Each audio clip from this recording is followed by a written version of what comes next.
Hi, and welcome back to Haggerty of Paso, guys. We have made our way to Century 21 with Andrew Haggerty. Andrew, how are you? Doing great. Andrew, I want to talk a little bit about your career. It has brought an example to us that is really remarkable. Andrew has been probably one of the youngest guys with the most offices I've ever known. Andrew, tell us a little bit about that. Tell us what it takes to have that discipline to reach that quality of life we are all seeking.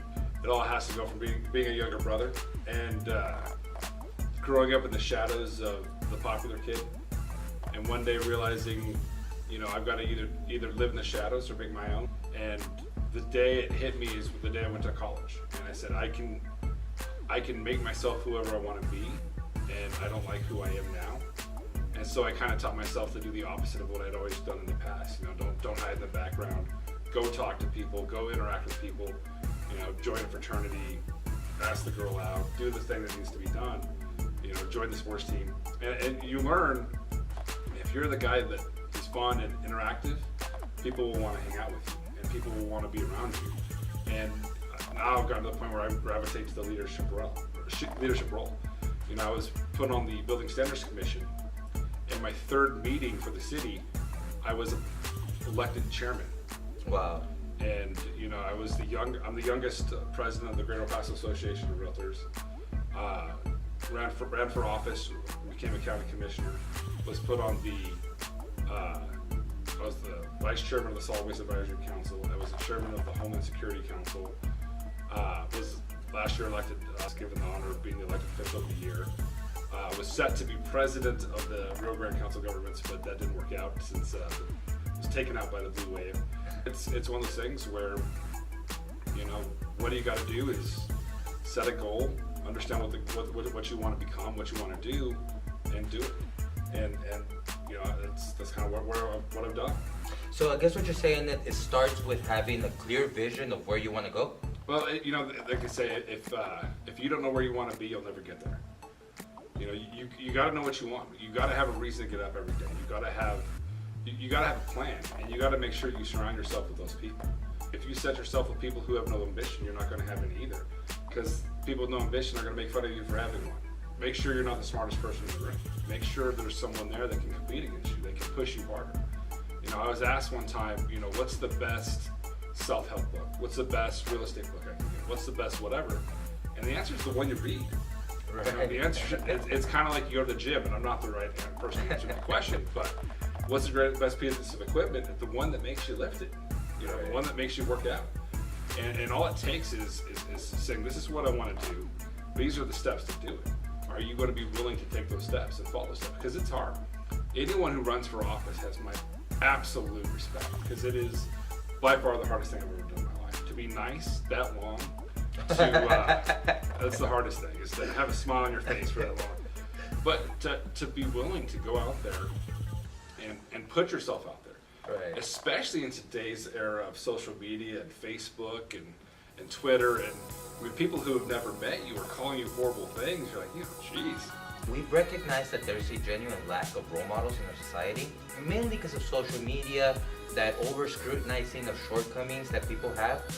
In a situation where you're faced on the public eye all the time, how is it that you're able to maintain that character and be able to maintain that straight and narrow? There's a saying that I love. You used to be famous for being special, and now you're special for being famous. So you got to understand the difference. Every vote I took in office was the same way. If I can't go home, look myself in the mirror and my kids in the eye, and say I did the best I could, then I'm doing something wrong. And there were some votes that really upset a lot of people. But anytime I would sit down and say, this is why I voted, they would usually, well, it makes sense. But people were like, well, why didn't you it would have been easier to just vote for it. And the answer is, if I'm going to vote for something because it makes me look good, because it's easier, then I probably shouldn't be here. And